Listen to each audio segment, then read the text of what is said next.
Ready হয়ে গেছে কচুলতি ভাজা। আপনাদের কেমন লাগলো অবশ্যই জানাবেন। টাটা বন্ধুরা, দেখা হচ্ছে নেক্সট ভিডিওতে। নমস্কার বন্ধুরা, প্রিয়াঙ্কার রান্নাঘরে সবাইকে স্বাগত। আজকে আমি এখানে বেশ কিছুটা পরিমাণে কচুরলতি নিয়েছি, কেটে ধুয়ে পরিষ্কার করে নিয়েছি।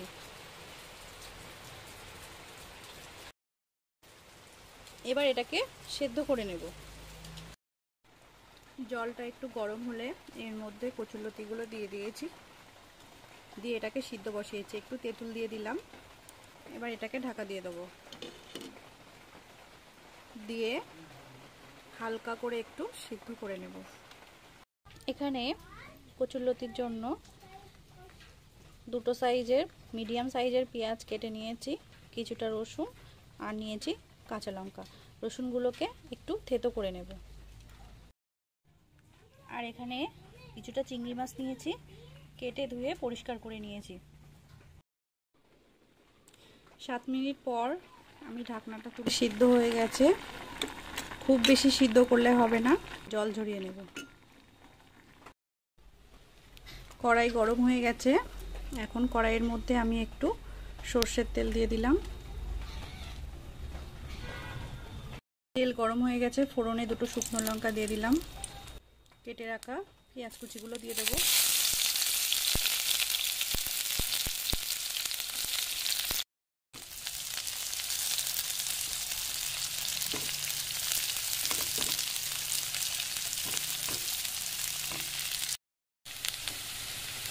এবার থেতো করে রাখা রসুনগুলো দিয়ে দেবো, কাঁচা লঙ্কাগুলোও দিয়ে দেবো।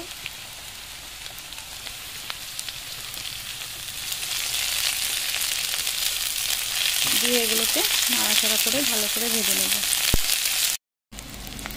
এবার চিংড়ি মাছটা দিয়ে দেবো। এর মধ্যে অল্প একটু লবণ দিয়ে দেবো আর একটু হলুদ দিয়ে দেবো, দিয়ে এটাকে নাড়াচাড়া করে ভেজে নেব।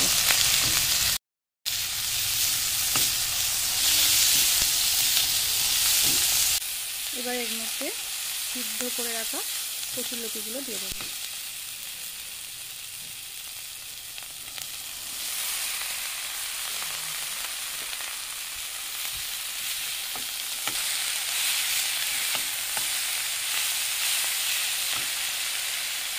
এবার এর মধ্যে হাফ চামচ লবণ দিয়ে দিলাম,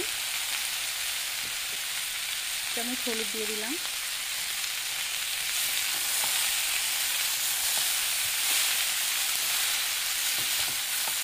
এখানে হাফ চা চামচ লঙ্কা গুঁড়ো দিয়ে দেবো, আর এই চামচের 1 চামচ চিনি দিয়ে দিলাম। দিয়ে এটাকে ভালো করে ভেজে নিতে হবে। রেডি হয়ে গেছে কচুরলতি ভাজা। এবার আমি এটাকে নামিয়ে নেব।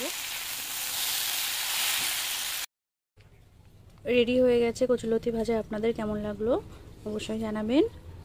টাটা বন্ধুরা, দেখা হচ্ছে নেক্সট ভিডিওতে।